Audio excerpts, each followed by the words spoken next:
Average Woodsman here, back with another video. So today I wanted to kind of revisit a topic that I've talked about in the past. Long-term survival is something that's not really discussed all that much, even though it's become more prominent recently, especially with everything that's been going on the last several years. And food gathering is something that people don't really take into consideration. They think of, all these different types of gear items, backpacks, knives, machetes, axes, the gear that you're wearing, guns, stuff like that. I want to talk about items that you don't have to use when you're gathering food, like passive methods of food gathering, something that you can set and forget and not have to worry about when you're talking about long-term survival. So this could be for SHTF, grid down, a homestead, any of those types of things. You can use these items and they can help you in your long-term survival gather food, because if you've ever watched any shows or read anything about long-term survival, for instance, if you watch the show Alone, generally they're taken out either by loneliness or because they can't gather enough calories to keep them alive in the long term. So having methods that you can gather food and catch animals, like using conibears and snares and things like that, or even fishing methods, you can survive in the long term off the landscape. So that's kind of what I want to talk about a little bit today. That's Misty in the background. She's going in the water. She's crazy. But let me go ahead and get into this video, and I'll lay everything out and I'll go over each item.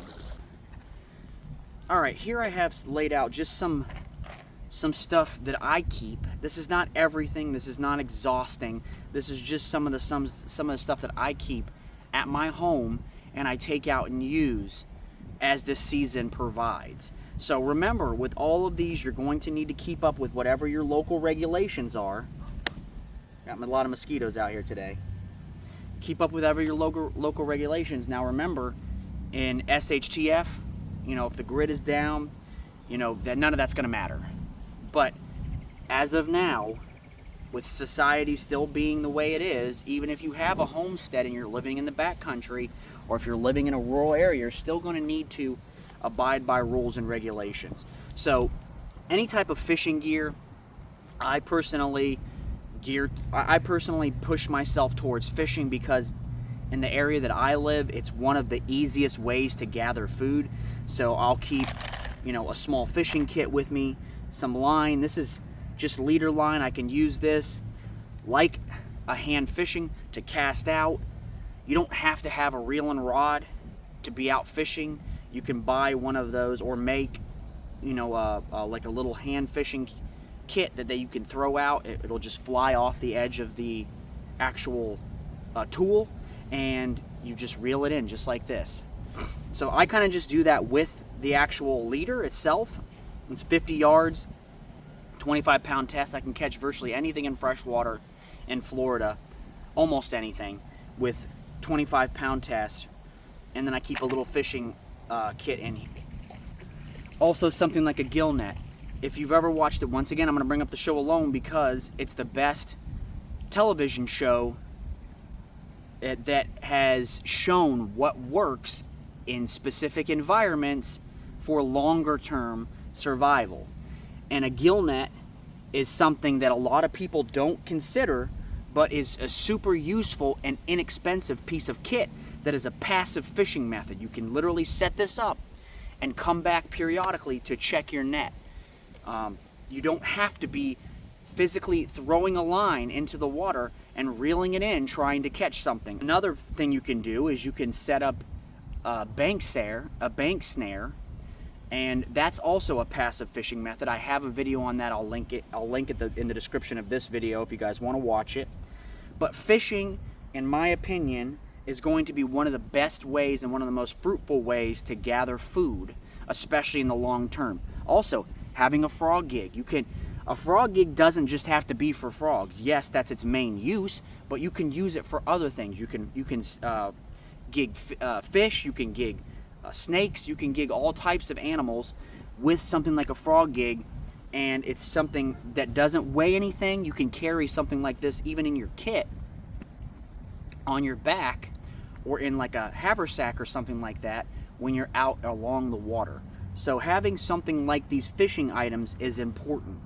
Also, having ways to gather larger animals or mammals, you can use something like these. I have a ton of these. I've been using these for years. They work really well, but remember, with snares, even cable snares, these are generally speaking one and done. One and done. Like this type of wire, I've used these in the past too, just regular heavy gauge wire. These work pretty well. These work a lot better, but virtually all snare wire, whether they be cable snares or just snaring wire, is one and done. So take that into consideration. You're not going to be reusing these over and over like a conibear. A conibear is one of those items where 50 years down the road, this will still be functioning and people will still be getting food. My children could use these conibears down the road. These are 110 conibears. I have a bunch of these because they're so useful, and these are actually portable. I can actually carry these in like a pack basket or in my backpack and use them, and they'll catch small animals like rabbits. They'll catch squirrels. They won't catch larger animals, so you're not gonna, generally speaking, something like this is not for like larger raccoons and stuff like that. You could probably get a small possum in this as well, but generally I just use these for squirrels and smaller animals, smaller game animals. Also, one item that is slept on is these heavy duty steel rat traps. These, I've used these a ton. As you can see, these have actually been used quite a bit. I have about a dozen of these in my garage, and they'll kill up to smaller squirrels, no problem. They'll kill mice, rats, and then some size squirrels with little to no effort.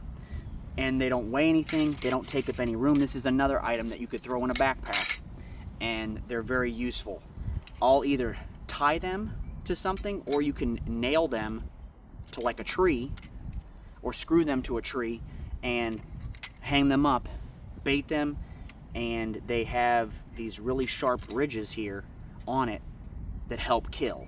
So any of these types of items will help you in a more long-term situation, whether that be like a homestead or SHTF. But having these items and knowing how to use them, knowing how to fish, knowing how to trap, those are really important to surviving the long term and being more self-reliant. So just take that all into consideration.